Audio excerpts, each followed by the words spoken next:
so excited to be here.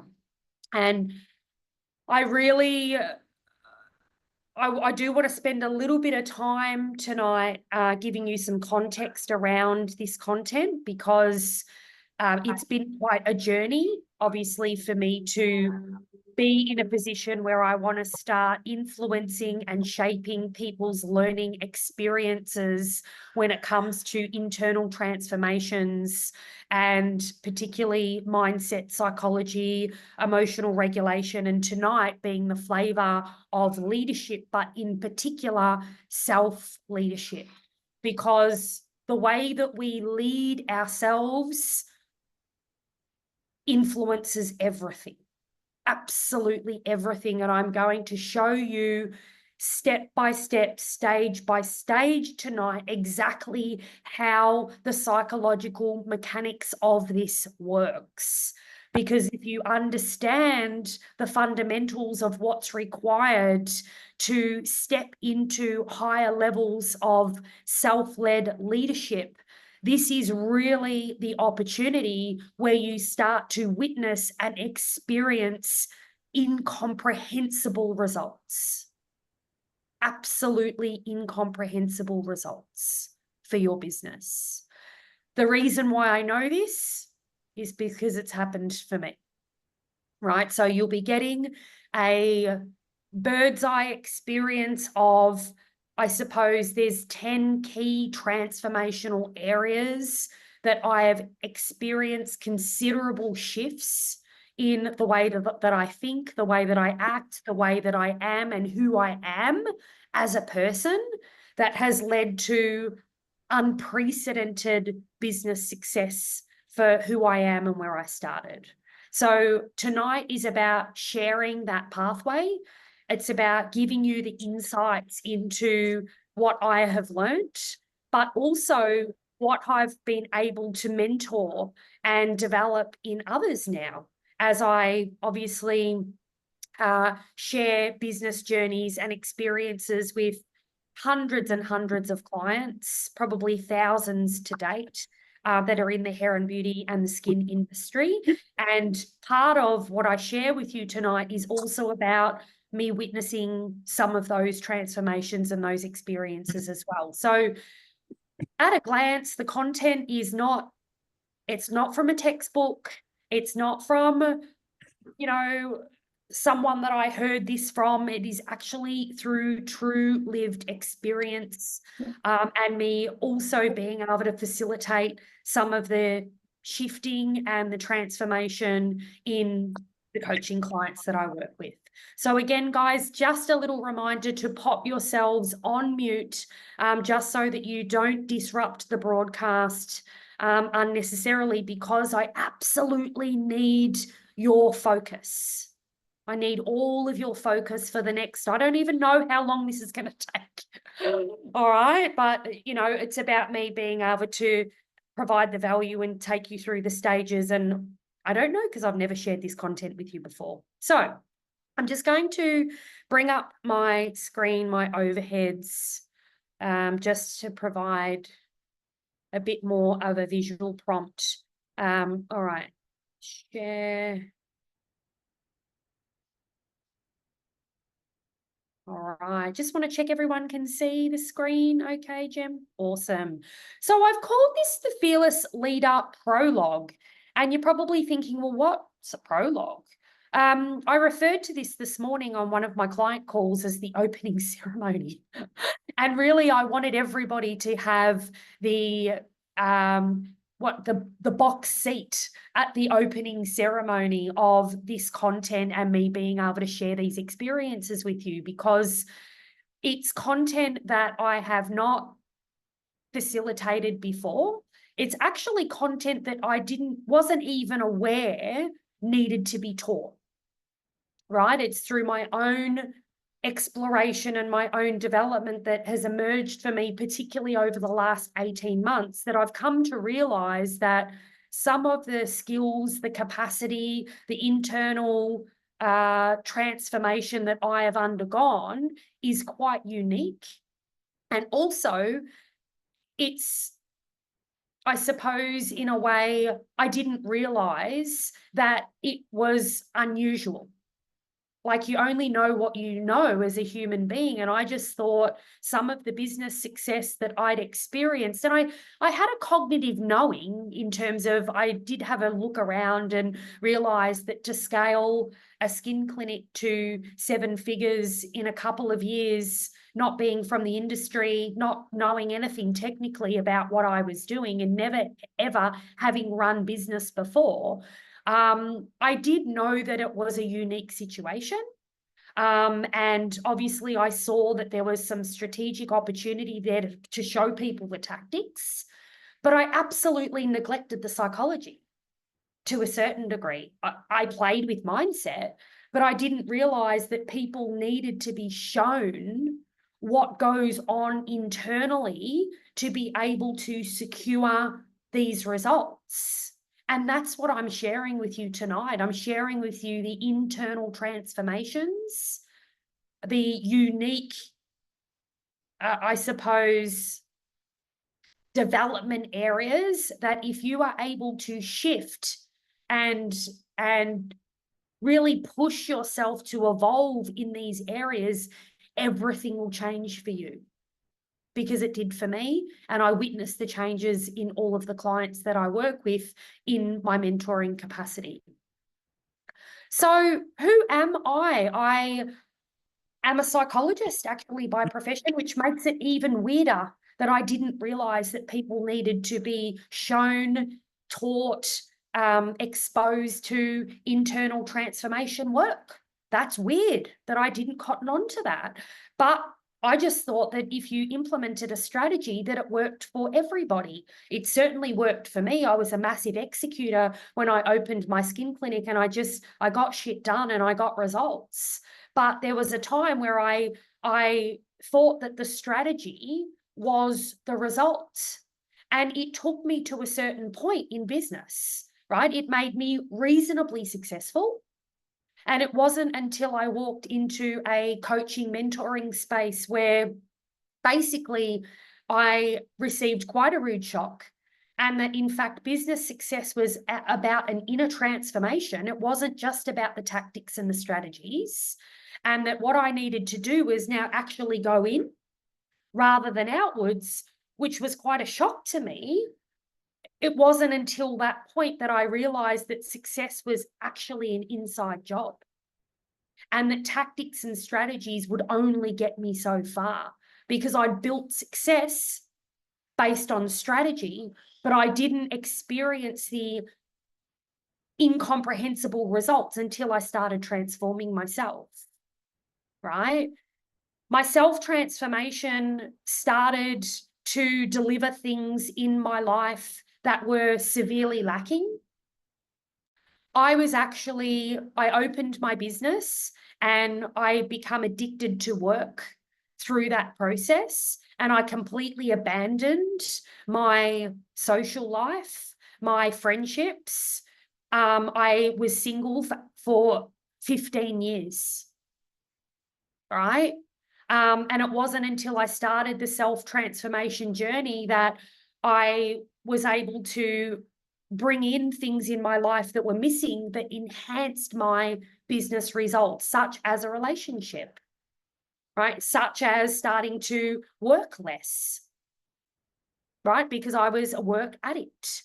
I was working 70 to 80-hour weeks. It wasn't until I dialed back on that and started investing in restoration that I started to create the space, the energy, the creativity required to access my next level of success. Now, this was all born through inner transformative work.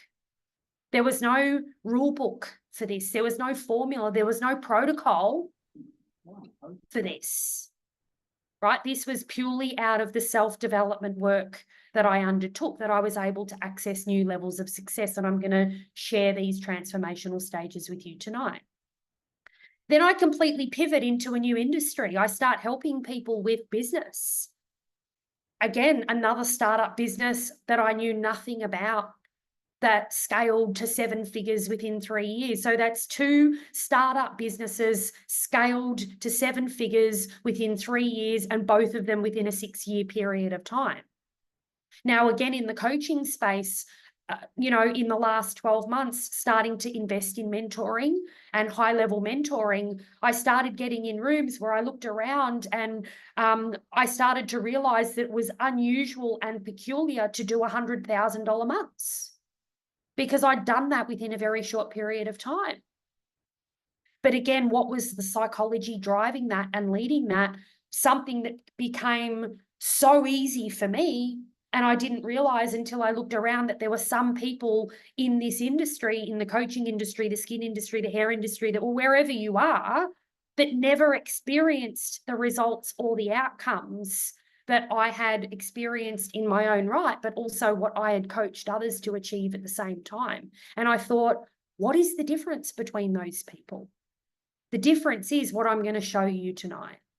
There are 10 transformational stages that you're going to undergo for you to be able to achieve results that you never thought were imaginable. Okay? So what we're going to do, I want you to sit with yourself, right? For this next period of time, you're going to sit with yourself. Now, what that means is that you're going to go into a form of self-reflection, maybe that you're not used to. You're going to start thinking about some of the contrasts that I'm going to start showing you around where you are now and where you want to be. And you're going to start to identify the gap.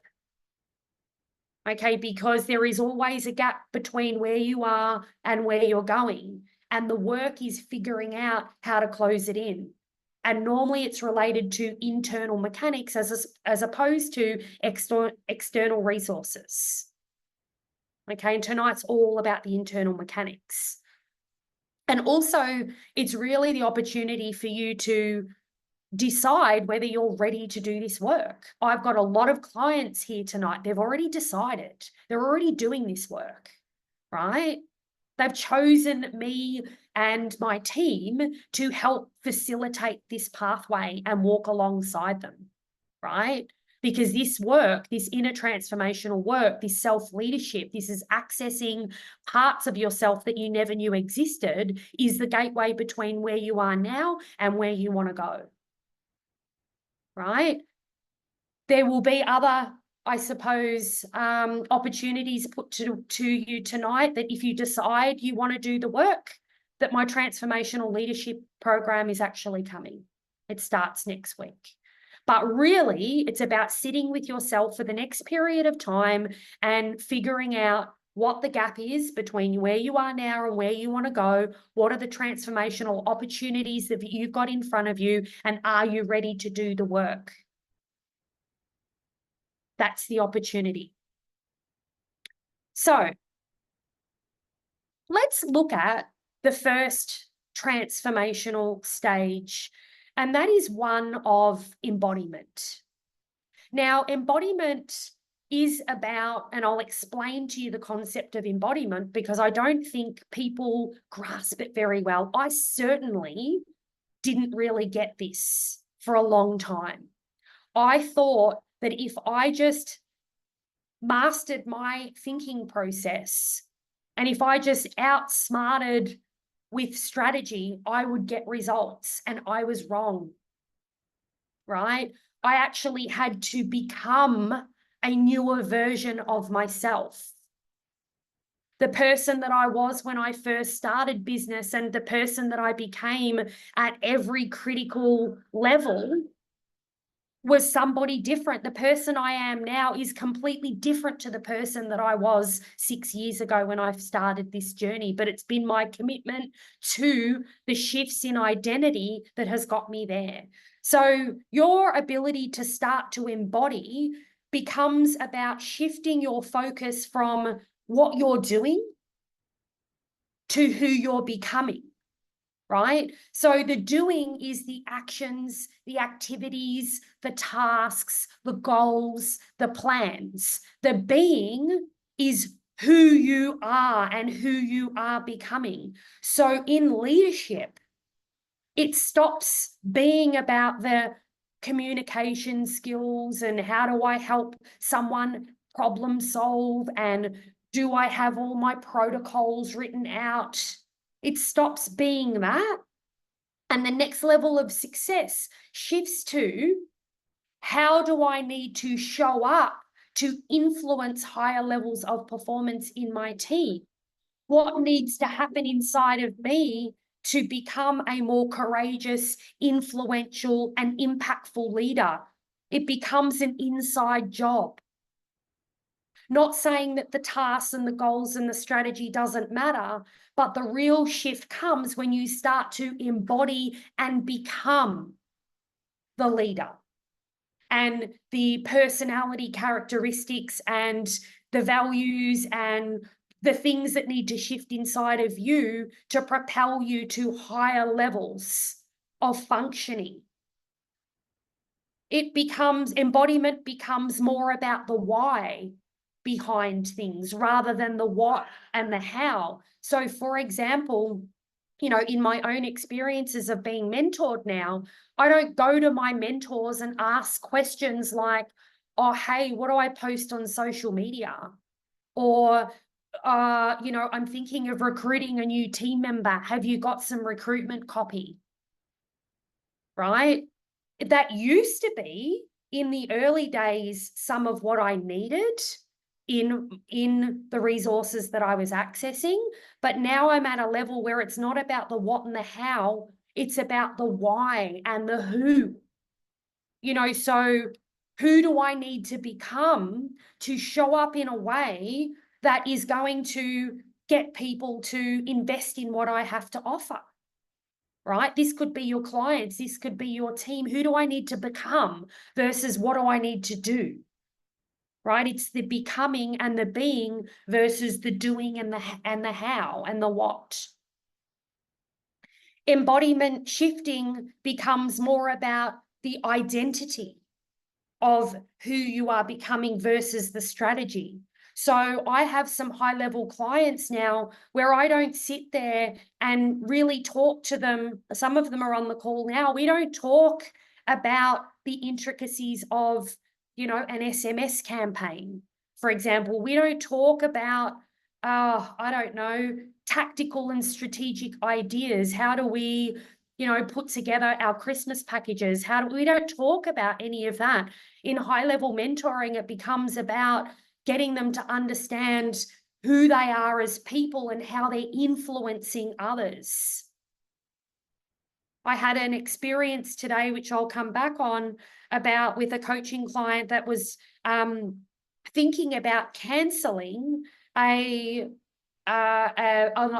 team alignment day because she was frustrated about the fact that she had some misaligned team members and thought there was no point. So we actually spent the session talking about how she experiences frustration and how that influences some of her ways of managing her business, that she wanted to use as her frustration as a weapon, right, to punish people, as opposed to using her frustration as a tool to get people reconnected and recommitted to the mission. Like, there is such a different level of power in that type of work versus me sitting on a call and talking about an SMS strategy, right? That's the embodiment work. That's the next level. This is where you start to access resources in your career differently. Mentoring versus coaching. We do both. In coaching, you're accessing content videos, you're looking at the strategy, you're doing tasks, you're following through on goals and plans. In mentoring, it's not so much about that. It's about the becoming. It's about the internal shifts. It's about understanding yourself in many different ways and having your mentor facilitate some of that self-awareness and helping you access some of the parts of yourself that you didn't even know existed. There is a big difference between mentoring and coaching, and there's a place for both, but they get completely different outcomes. So embodiment really becomes about you do what you do because it's who you are, right? So it shifts from, you know, when you really start to embody leadership, you start to understand that you are the results. Everything lives inside of you, right? And it's that results happen because of me versus, and these are just some examples of embodiment. When I'm the result, things happen because of me. Whether I take more ownership, whether I shift my thinking, whether I regulate myself in different ways, I am the result versus a tactical driven thought or something that is not embodied. The thinking would be somewhere along the lines of, oh, I wonder if this strategy is going to work for me. Right? Embodiment is about the knowing this will work because I don't have it in me for this not to work. Right? I get the result because I am the result. That's a huge shift in identity. And it's one that I definitely have encountered. I used to believe that if I just had another program, if I just had another coach, if I just had another resource, if I just had another tool or a template, that my ultimate result was going to be hiding in that. I had a mentor say to me, you have everything that you need to blow your business up now. You don't need other things. You just need to trust yourself and connect with the fact that you are the one and you are the results. And none of your success lives outside of you. Right? Embodiment starts to come forward when you show up because it's who you are, right? Versus, oh, I think I'll show up today because my team really need me and I want them to be energized. No, you don't show up out of obligation. You start showing up, it's because it's who you are as a person, and you don't have it in you to show up in any other way. When you start to become embodied in your self-drive, you become the momentum. You are the momentum versus, oh, I'll sign up for this because I really need someone to keep me motivated and accountable, right? When you are living a self-led embodied transformation, you are the momentum. You don't need anything external to yourself to be able to achieve those results. So embodiment also really is about the person that you are when things are not going your way. It's all easy, good and well to be motivated, committed and inspired when everything seems to be working out. But what happens to your motivation, your commitment, your discipline, your inspiration, your positivity when shit hits the fan? When there's no money in the bank? When your team are underperforming? Who are you in that moment? Because that is your true embodied state. So the gap between who you are in those crucial, just challenging, just debilitating moments, the person that you are in that moment versus the person that you need to become is the embodiment work. So if you become the calm when there is the storm, that is the work that you need to do. If you want to be the calm when there is the storm, if you don't want to be hitting the panic button when there's no money in the bank, this is the embodiment work that you need to do. And when you're powered from an engine room that is driven by intention and purpose, and that you're unshakable and that you're stoppable and you are the momentum, right? And you are the result, you stop acting out of obligation. You stop acting out of force. You stop acting out of low frequency, right? You act because it's who you are, and you don't have it in you to act any other way except to rise and to access different levels of yourself. That's true embodiment, right? Now, that takes time, and it's a forever job. You'll never be a fully evolved, embodied human being. Embodiment is a pathway, it's a journey, it's a process, right? And you being able to up-level yourself consistently, right? When the chips are down, when the you know, when the money's not there, when the team aren't there, when the underperformance is happening, when, you know, the tax bill rolls in, when all of these things challenge who you are, your ability to rise and rise at every level of pressure is where the embodiment work happens. So that's transformational stage 1 being embodiment. Transformational stage 2 is a big one. It's about the fact that your actions are no longer driven by how you feel, and there's a number of different facets to this. Okay, so your emotions no longer drive your reactions. So, for example, you start to regulate yourselves in ways where you're not just becoming reactive to things that are going on in your life and in your business. So that scenario that I demonstrated before about the client that said to me today, I'm canceling the team alignment session on Friday because I've just, what's the point when I have misaligned team members and they're not going to change anyway, right? That's an example of a reaction. What she came to recognize afterwards is when we unpacked frustration and how she uses that as a tool, and we actually flipped that on its lid and said, well, what if we could actually create this alignment session and there is an opportunity for people to realign, but the ones that are left, the ones that are aligned, right? It's an opportunity for them to lean into transformation and strengths and things that they could be doing differently to create better experiences and better outcomes for your clients. What if that became the focus rather than the using the, you know, the session to, or the cancellation to punish? What if we use the session to uplift and motivate and inspire the ones that actually give a shit? That's an example of a considered response. And she said, oh my goodness, I you know, you're right. Like, how was I even thinking that canceling the alignment day because of 2 people in my team that aren't aligned was a good idea? And I said, this is an example of a reaction versus a response. And that when our emotions can just be, we can have an emotion, right? Emotions are allowed. They need to be processed. They need to be permitted. They need to be accepted. This is not about denying emotions, but this is about taking control of the power that emotions are playing in your business decision-making, in your leadership, and the way that you're conducting yourself, right? When you start to create a,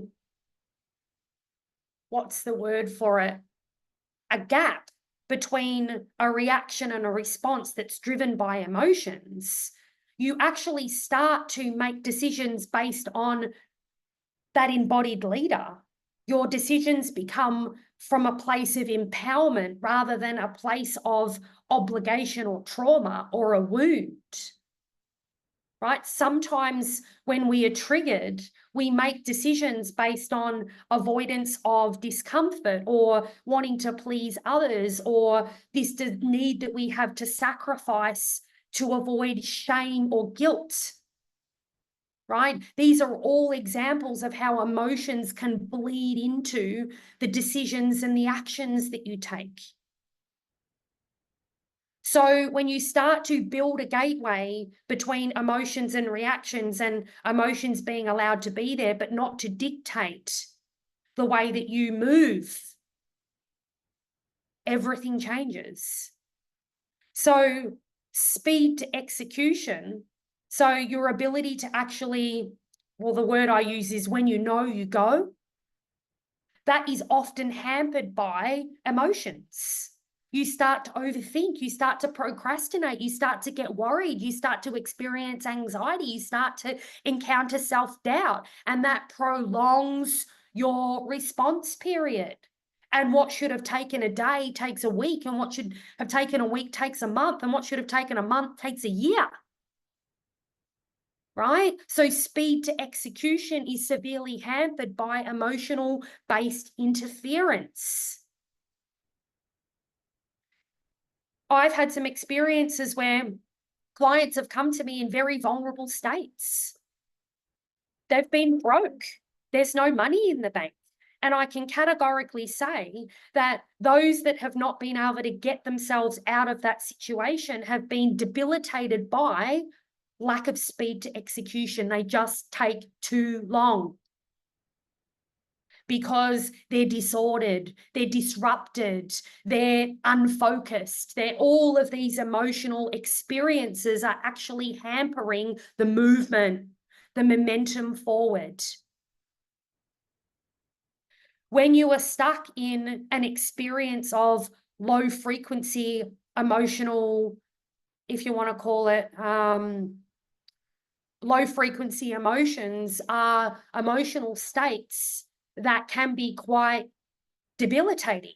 So they're uncomfortable. They're effectively any uncomfortable emotion that you could imagine is an example of a low frequency state. And the reason why we call it that is in the world of energetics, right? And I'm going to talk a lot about this in my my transformational leadership program, that when you're coming from a place of low frequency, which is low, could be anxiety, could be depression, could be fear, shame, guilt, overwhelm, panic, right? And that dictates your approach to things, then that becomes problematic, because what we know is that your frequency or your emotional state has an impact on what you're calling in and what you're attracting. And I'll speak about that in a moment. So, and it's not to say that we never get into low frequency states, because we do. We have moments of frustration. We have moments of dissatisfaction, deflation. That's a normal and natural experience of business and of life. But it's when you have those experiences and it starts to dictate your next move. So, for example, you feel sad, so you cancel all of your one-to-one meetings, right? Or you feel a bit overwhelmed, so and this happens on occasions, and some clients will relate to this, you come forward and you go, I've got to cancel my coaching because I feel really overwhelmed right now. Like, you start actually engaging in self-sabotaging behavior as a direct result of what you're feeling. The embodied state or the embodied version of yourself has you rise above that. You can have the feeling, but it doesn't have to dictate your decision-making. You can still have your one-to-one meetings. You can still engage in coaching, mentoring, resources. You can still, achieve amazing client experiences, even if you feel sad. It's the choice to rise.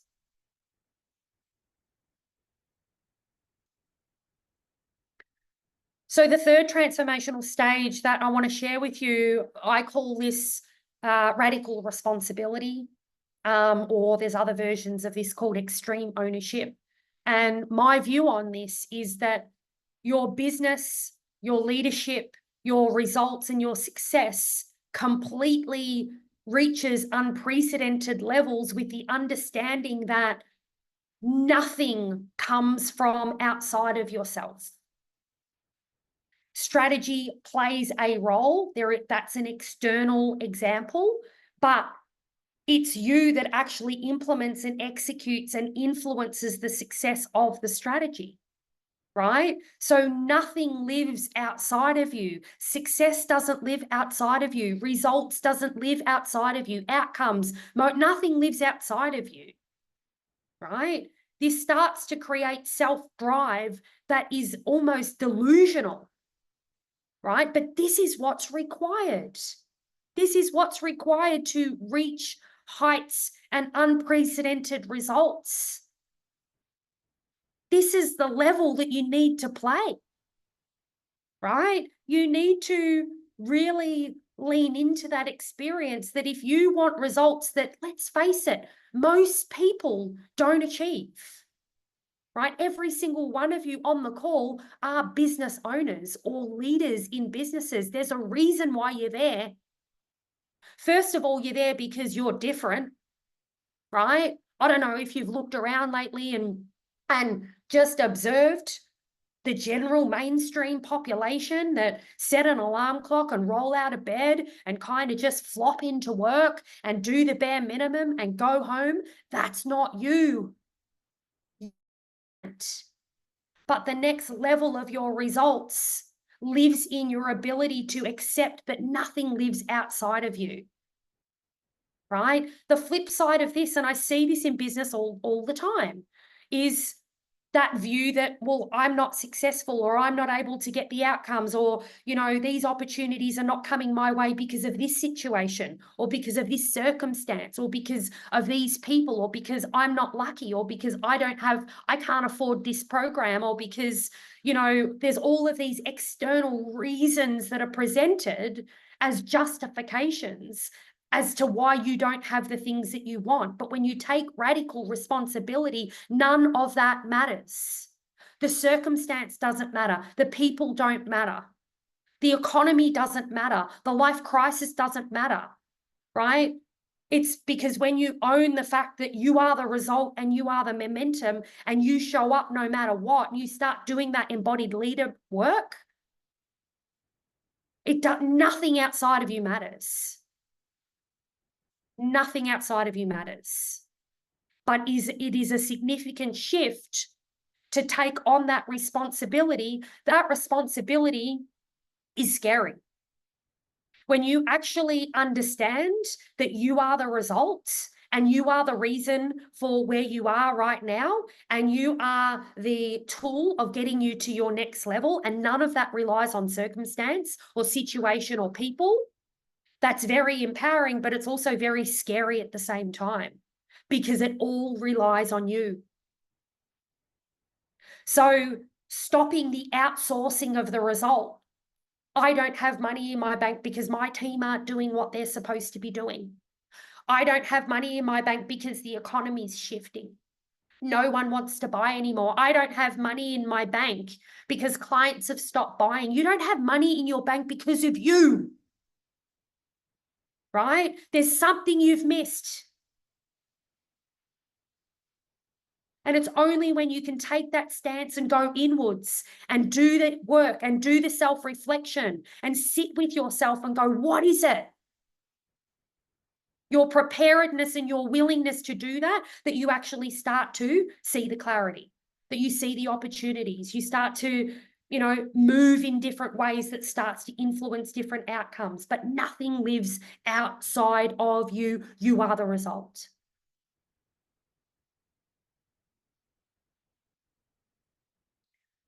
So the next transformational shift, it's funny because you are the result. Now I want you to be detached from the result, right? It's like, how can I do all of these things? I will say to you guys that your inner Rome wasn't built in a day. So I'm sharing all of these transformational shifts with you. And this is your life's work, right? This is not going to happen tomorrow. This is not even going to happen next week. This is about recognizing where you are in relation to some of these key elements and working out what needs to change or move differently so you can access different levels of leadership, result, outcome, all of those things. But this is a really interesting one for me. So on my business journey, I would actually invest in things like my life depended on it. And I've made some big investments, right? So I would invest in coaching and mentorship, for example, where it was 50 or 60,000. It's even higher than that now. I invest 6 figures in my own mentorship. And I'll talk about that in a moment. But what I used to do was spend that money and go, right, this better work. Like I would literally be out of my mind thinking, I have like been courageous here, like I've taken a big leap, but this program, I better get a result out of this. But again, it was like, if I don't get a result, you know, and I was completely focused on the outcome and the desperation around the result and the focus on the number and the focus on the outcome that literally scared the bloody thing away. I was so desperate. I better make this work. This better happen for me. That the energy was off.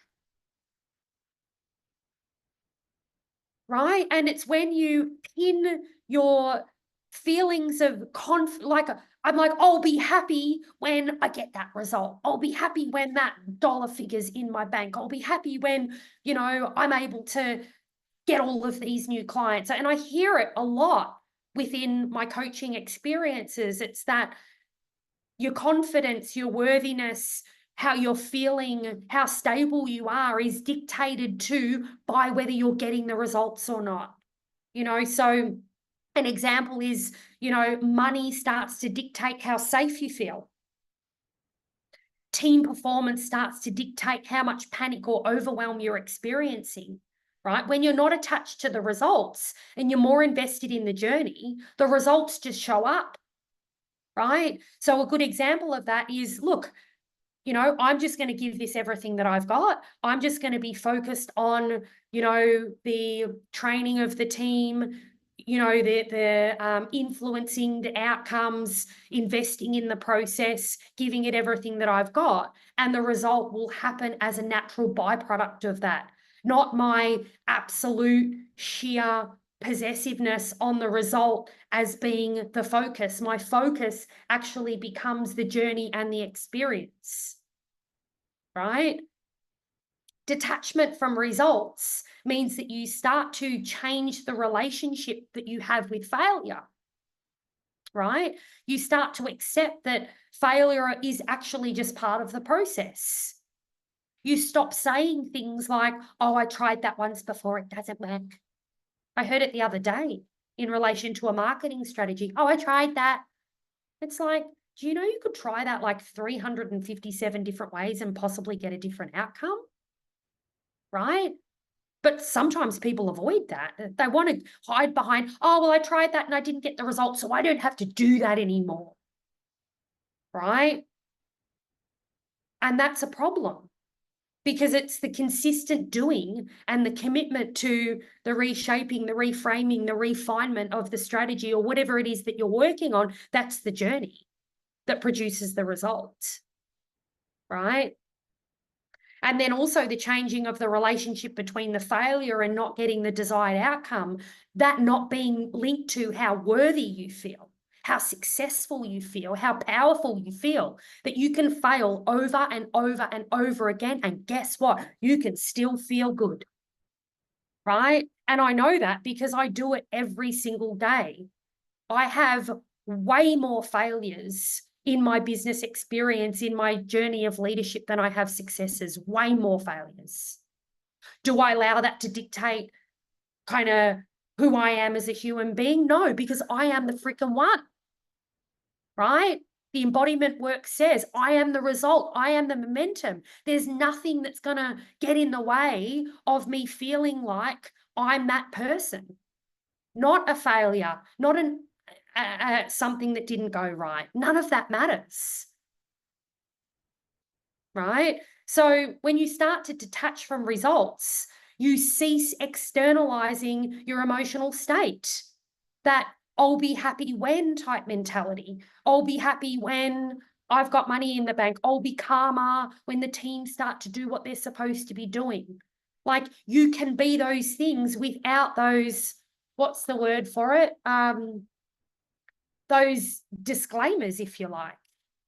You can start feeling calm now, even though you don't have money. And in fact, when you start to emotionally stabilize despite the results, you get better results.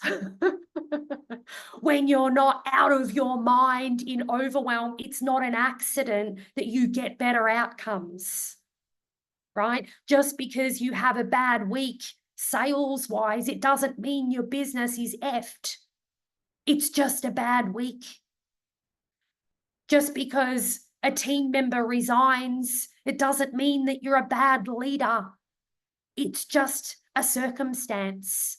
You don't have to attach worthiness, confidence, all of this really important stuff to the result or to the outcome. You can have the outcomes and you can still feel good, right?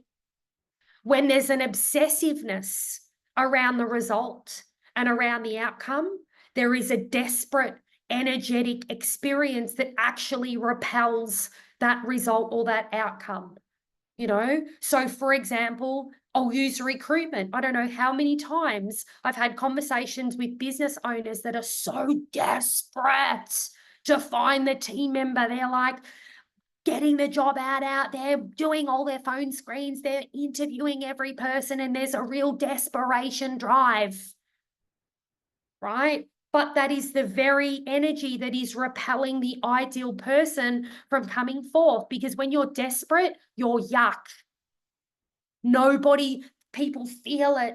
They're like, oh, I don't know what's going on for this person, but they're intense, right? So desperation and a need for something actually drives the results away.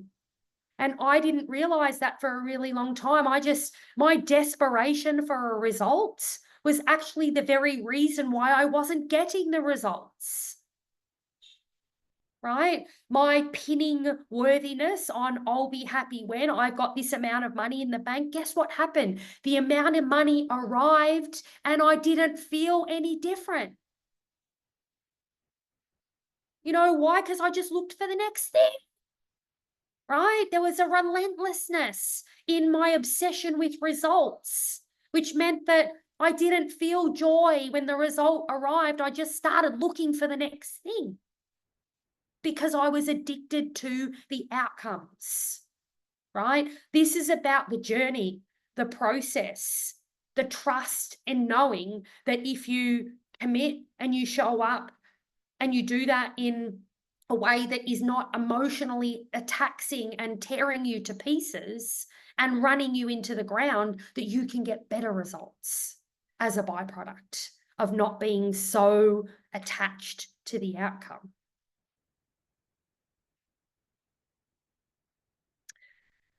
This is an interesting one because I witness fear on a daily basis. I see fear in clients. I see fear in people that are considering investing in themselves, backing themselves in some way. You know, I think that sometimes, definitely for me in my journey, I haven't even been aware of what I've been fearful of. All I've known is that I'm not where I want to be, and that fear is probably the underlying factor as to why I'm not there yet. So being able to access different levels of leadership and self-leadership is about really upping the ante on courage, right?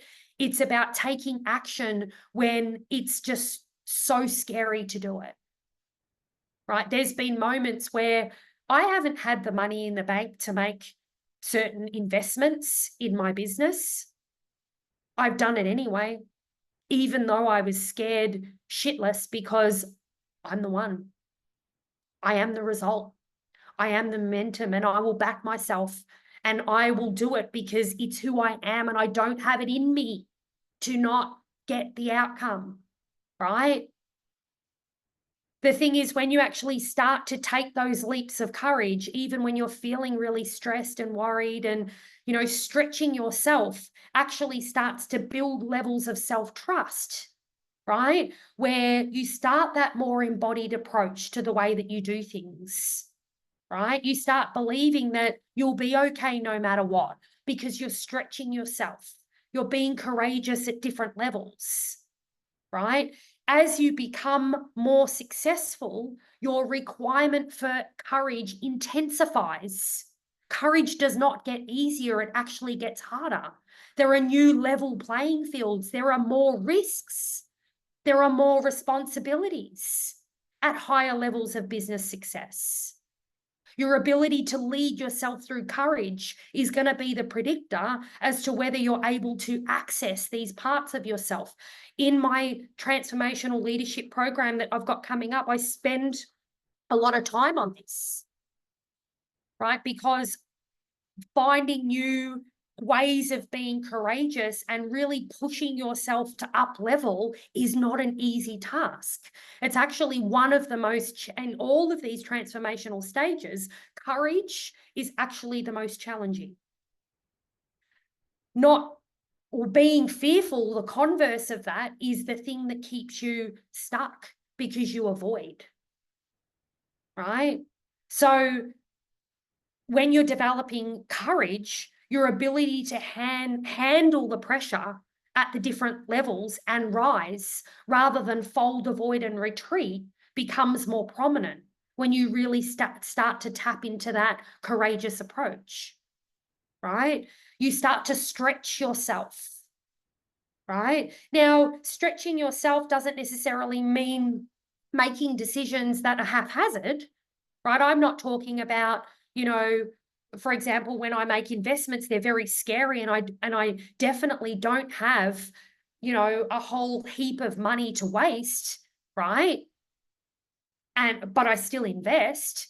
But that's different to me investing when it's going to put my family at risk. I mean, I'm not going to be able to feed my child, right? That would be a example of stress versus a stretch.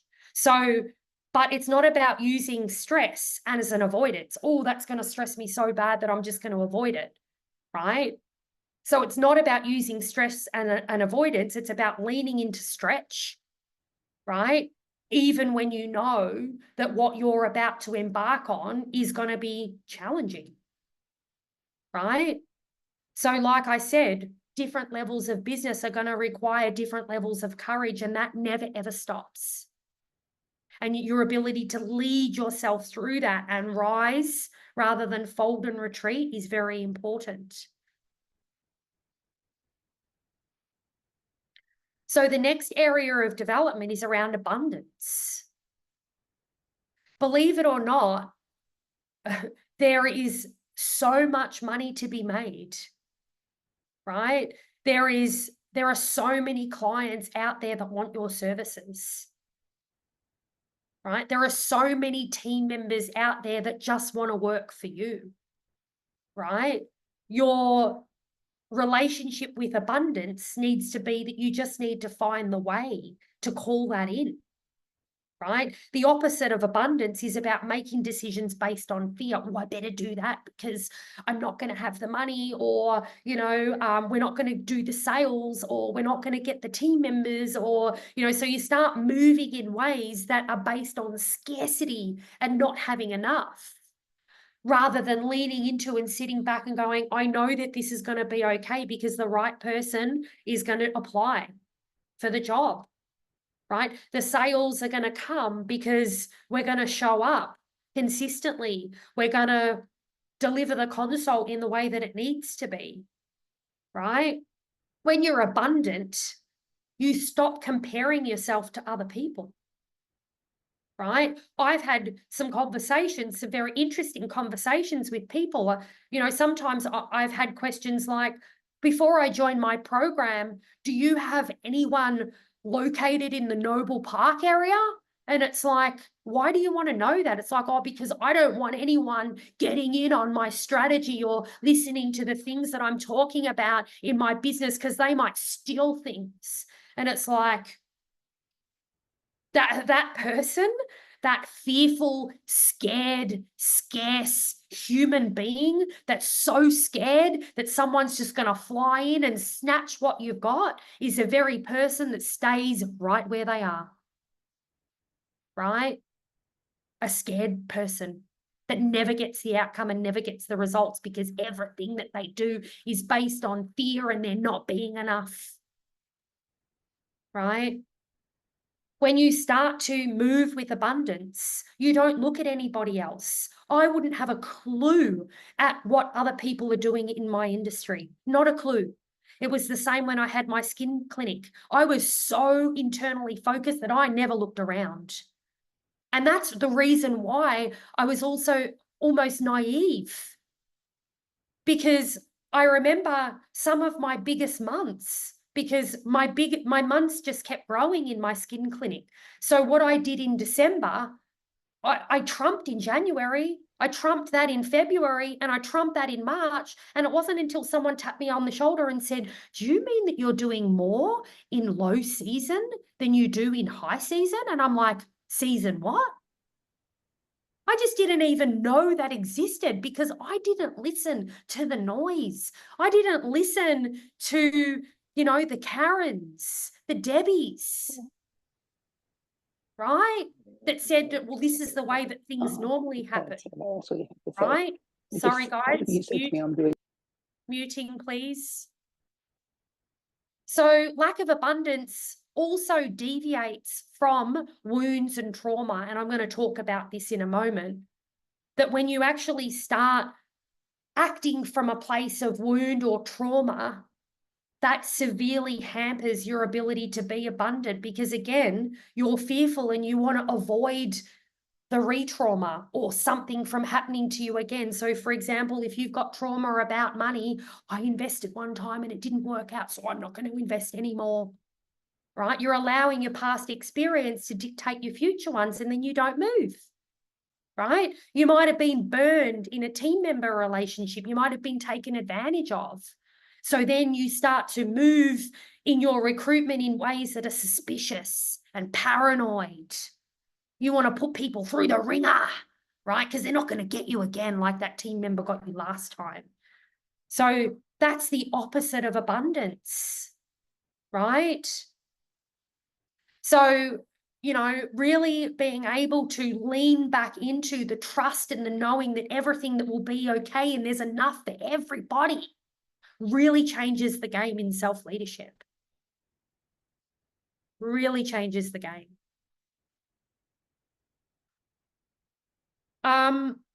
This is power versus force was really pivotal to me around the results stuff. So one of the realizations that I came to in the last 18 months, particularly in my business, was that obsession with results and outcome. It was actually coming from a place of force. I need this. This has to work. I have to be able to get this outcome. I need to get this result. That's an example of force, right? Versus, and I'll give you some more examples of this, but in my own personal experiences, when I started leaning back and going, you know what, I'm going to get the results because it's who I am, right? I'm going to get the result because I don't have it in me to be or receive anything else. That's a place of empowerment, right? So force is actually what I call the disease of disconnection in business. And you have probably been in a place of force in your business one time or many times. An example of that is I have to because I have to show up and do this, otherwise the team aren't going to perform. I have to do this, otherwise I want to avoid this from happening. I have this sense of obligated action taking, right? It's all force. When you come from a place of empowerment, it's not about I have to, it's I get to. I want to, right? I get to show up every day or most days, well, let's be honest, 3 days a week because I take most of the week off, right? But I get to show up 3 days a week and bring the energy and change people's lives. There is not one point where I go, oh, I have to do a session with so-and-so today. Like, that's never like that for me because I'm so connected to who I am and why I do this that I never get into a sense of obligation. If I ever feel like I'm starting to, I have to, or feel obligated to do something, that is my trigger for recognizing misalignment, right? For example, if you start to have experiences of, oh God, I've got to serve this client. Oh, it might not be the client service that's the problem. It could just be the client, that they're not aligned. They're not who you want to work with. Same with team members, So sometimes some of that obligation or have to is actually a red flag for the fact that you're forcing yourself to do something that is actually not in alignment, right? So when you work from a place of empowerment, it's driven from high frequency, pleasant emotions, positive emotions, activated states. And I talk a lot about this in the transformational leadership program. Like when you're coming from a place of empowerment, what does an activated state looks like and how do you get there? Right? You're connected to purpose, you're aligned, you're in momentum, you're acting from a place of healing, not wound. You're radically responsible, that your driving force is your internal state, that your power, your mission, and your purpose is the energy force. The flip side of that is when you're coming from a place of force, you're driven by obligation. You're driven by low frequency emotions like shame, guilt, panic, desperation, need. You're coming from a place of trauma and wounding, a place of victimization, a place of all of the results live outside of you, that you're a victim of circumstance, right? You're coming from a place of misaligned activity. You're doing what you're doing because you have to, not because you get to or you want to, right? Now, it's not saying that a place of power is a stable, non-shakeable place. You can actually fall out of power. And that's a common thing to happen, right? But when you're coming from an empowered place, it's that you can fall out of power, but make a conscious decision to step back in. You notice, oh, I'm starting to fall back into, obligation, self-sacrifice, trauma response. I've noticed that. And now I can make a conscious choice to act differently, right? To think differently, to step back into a place of empowerment, right? Stepping into power as opposed to being victimized and pushed around and a victim of circumstance. You do things, again, this is the embodiment component, because it's who you are. And you're completely driven by the mission and the purpose and the intention.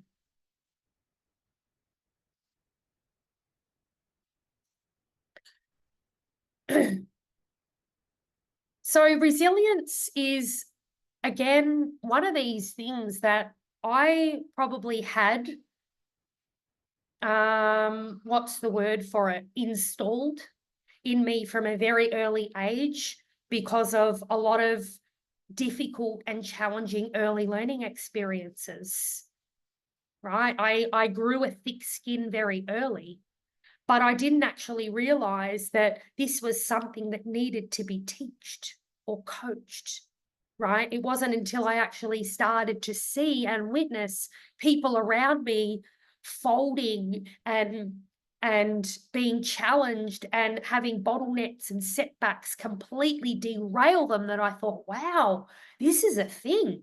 Like, you need to help people with resilience.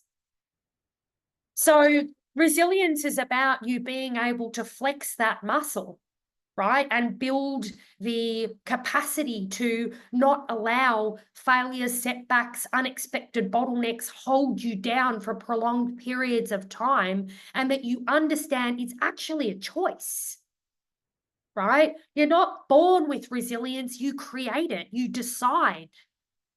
I had a client in a session today ask me this very question: what do you do when you're down and out? And it knocks you about, like, how do you snap yourself up out of it?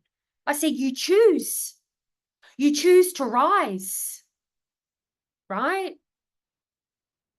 With accessing different levels of success, you actually get an upgrade in problems. I actually feel grateful for the quality of the problems that I have now compared to the problems that I had 6 years ago in business. There's so much higher quality problems now, and I accept them with grace and emotional maturity. And I accept that that is part of the evolutionary process of me being able to access higher levels of success. That I just become better at managing the problems. I often say to people that, it doesn't get easier, you just get better. You get better. right? And you're willing and able and capable of accepting the growing pains with a degree of emotional maturity, right? Not things happening and you hit the panic station and you go into avoidance and you go underground and you hide and you stress and you know, all of these emotions start bleeding out into your environment, and other people start to get stressed and overwhelmed, and you know, you start to tap out, you start not showing up, you start disengaging from the pathways, you don't invest in the actions required to achieve the goals, right? That is not emotional mature response to growing pains. You have to be prepared to lean in, right? I have a saying that things don't happen to you, they happen for you. I had a session with a client today that had a really horrible bike accident the other day. And because she's been working with me for a long time now, she said something that was very profound but demonstrates this non-belief in misfortune. She said, I don't quite know what the lesson in this motorbike accident is, but I know that there's a gift somewhere. I know there's a reason why I'm physically impaired for 6 weeks, right? And I don't have the autonomy that I would normally have, but there's something in this. I wonder what the opportunity is. That's the difference, right? Between someone that chooses resilience versus someone that goes, oh, I've broken my collarbone and now I can't do all my one-to-one meetings and I'm not going to go into work and I can't and I won't. And they start to use it as a stamp. I'm the victim. Can't do these things because of my circumstances, right? Everything has a purpose and everything provides an opportunity, even in the worst moments. Even in the worst moments.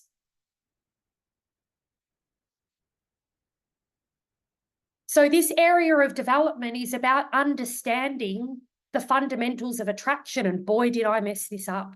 I actually didn't even really understand what attraction was until I moved to Bali and I started really delving into energetic work, right? I actually thought attraction was, well, if I just think hard enough, like if I just shift my mindset and if I just believe things are going to happen, then they will. It's that manifestation type mentality. If I just believe hard enough, things will happen, right? What I didn't realize that attraction was actually about internal state. It was about energetic emissions. What you were feeling is actually the predictor of what you're going to call in. So I've got a little saying here now. It's, you know, people say to you, you are what you eat in terms of your health. With attraction, you attract how you feel, not how you think, right? So you can be the most determined, I will get these results, I will get these results. But if the energy is needy and desperate, you're just going to repel. And again, I was so attached to results and so desperate and so driven at times in my business journey that I actually repelled the very things that I desired because of that desperate energy. Right? So you've got to understand that your emotions are like energetic charges and they actually attract things. And you can't outrun energy with thinking, right? I'm just going to play it cool here with my recruitment. Like, I'm just going to chill. You know, I'm not going to be all desperate vibes, but you're sitting there with a level of intensity and a heightened, you know, heartbeat and an anxiety and a subconscious experience of shit, this has to work, right? You have to internally feel and experience the ideal state for you to attract the ideal outcome. There can't be a mismatch there. Also, this is evident in the way that you show up. I had a situation the other day where I had a client strategizing with me around a manipulative team member, right? She was saying to me things like, this team member is really manipulative about the things that she's telling me about other team members, and I don't know what to believe, and how do I actually navigate through this? I know that she needs to go, right? But what I've actually planned to do is that I'm gonna help her decide to leave the business, because I'm going to start to focus on these areas of her performance. And I said, so you're going to manipulate her like she's manipulating you? And the client said, what do you mean? And I said, well, rather than just tell her that she's not a good fit and that she needs to, it might be in her best interest to look for another job, you're just going to apply so much pressure on her so that she quits. That's manipulative, right?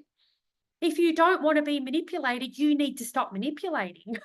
So sometimes there's things that we're doing that we don't desire, or we don't want in exchange, that we don't realize that we're actually doing ourselves. For example, we might want committed, disciplined team members that show up, right? But you might be the person that's not showing up to the gym every day, or that's eating shit food. And it's like, how can you attract and compel people to act in those ways when you're not actually showing up in those ways yourself? And it might not directly be related to the business. It's possibly hiding in your personal life, right?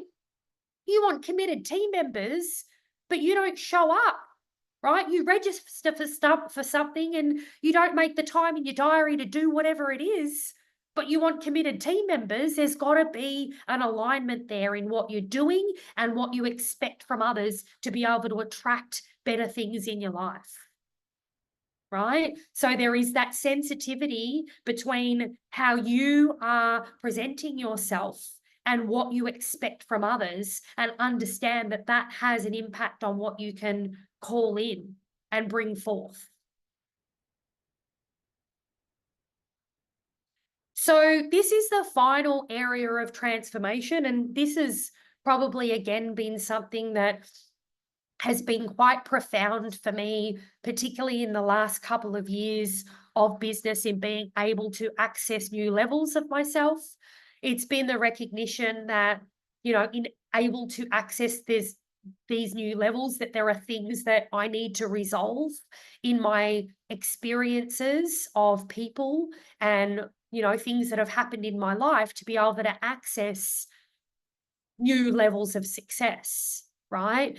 And it is my belief that through that work and that healing that I've done, and the commitment that I've made to my own transformation, and the results that I've now received and witnessed as an outcome of that level of investment in self-transformation, that I believe that your next level of success actually hides behind a healing of some kind,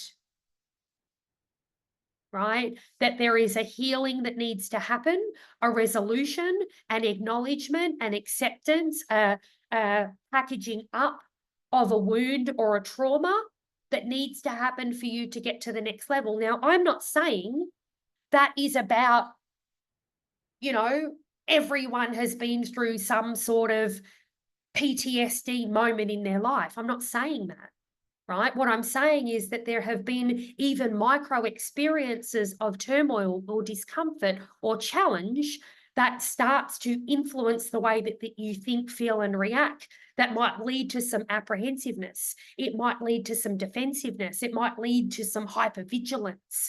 It doesn't have to be a major trauma or a major event to actually impact on your response, right? And it's also accepting that you're not going to be able to out-strategize that. And I lived with that for many years. I believed that if I just was bigger and better at implementing the strategy, that I'd get the outcome. It wasn't until I went in and resolved experiences around my attachment, my relationships, my personality, my masculine drive. It wasn't until I was willing to do that and let go of some of the strategy as being the answer that I started to get the results. So I still sometimes need to convince my clients, even though they've joined the program, that I have, because I take care of the psychological transformation as much as I do the strategic and the tactical in my program, right? I still sometimes need to convince my clients that they need to do the inner transformational stuff because they still believe, like I did, that I could outrun anything with strategy, right? That my next level of success was just implementation of XYZ. If I just nailed my marketing, if I just get this extra team member, if I just, get the right person, that everything will be okay. What I didn't realize was that actually it was me going in and working out, well, what is this apprehension that I have with money and investment, or haphazardness of investment that's holding me back, spending money before calculating what it meant to be able to invest that money, spending money I didn't have, my assertive approach sometimes, or my masculine approach, was sometimes scary and overwhelming and difficult for people to digest, right? And it wasn't until I balanced that out with a more feminine approach did I start to see performance at unprecedented levels in my team members. Before that, it was just scary, right? So coming from a place of healing and acceptance and empowerment and new learning and new perspectives and new insight on yourself, right, is going to actually produce the desired results. And strategy is just the icing on the cake. It's not the result. You are the result, which requires you to go inwards to be able to achieve those outcomes. So this is a lot, right? This is huge transformation, inner transformation that is required for you to lead yourself at different levels. Because if you can't lead yourself in these ways, you definitely will not be able to lead others. And I would go as far as saying is the reasons why you're not influencing others at the level that you would like to is because you have not reconciled, or you have not developed, or there is something missing in one or all of these transformational layers, the 10 that I've just presented. So becoming masterful and up-leveled in these areas of internal development is the pinnacle of incomprehensible results, right? Thinking about where you are now versus where you want to be based on some of the concepts that I've shared with you. If you've had those moments of, oh, goodness, that's me, or, I can relate to acting on emotions, and, oh, sometimes maybe I am a little bit of a victim, or, oh, I've been that person that's blamed the circumstances, right? It's that moment of realization that now becomes the work, right? That becomes the work that needs to be done. So if you feel like you're ready to do the work, this can be done in my next program, which is Transformational Leadership. Now, it's not just about the self-development work. It is also about the way that you can influence others. There is some tactic in it. The first two sessions are definitely on the internal shifts and transformations at a deeper level. It's more, I don't want to say tactical, because it's not just to go do XYZ and then all of a sudden you've transformed. It's not that simple. If it was, wouldn't that be great? But it's not. But there is more strategic examples and support around how you can achieve some of these transformational shifts in yourself. There's more how rather than what.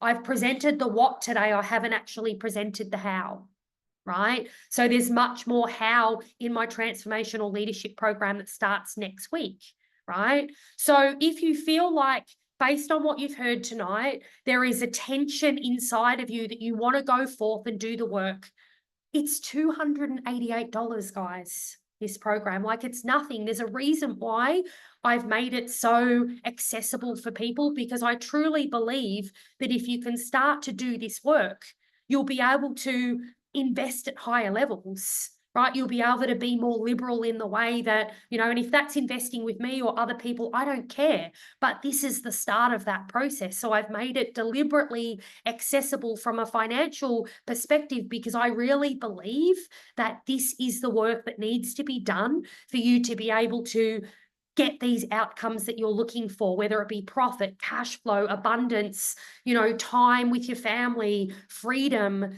you know, transformational, whatever it is. This is where it starts. It starts within you, right?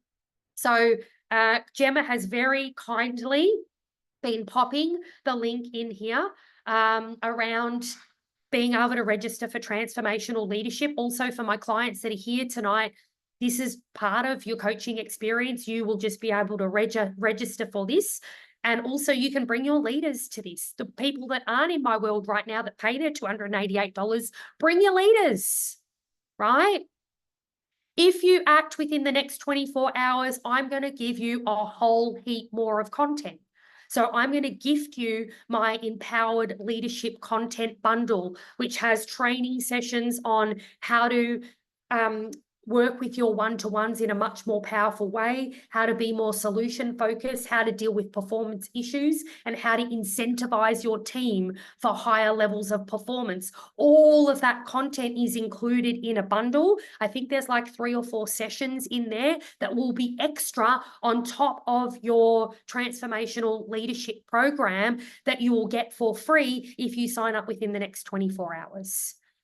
Okay, so you're getting content on steroids if you choose to make the move, whether it be tonight or if you're watching this on catch up, you have 24 hours to make this move before I shut it off and then you don't get all of the extra amazing content.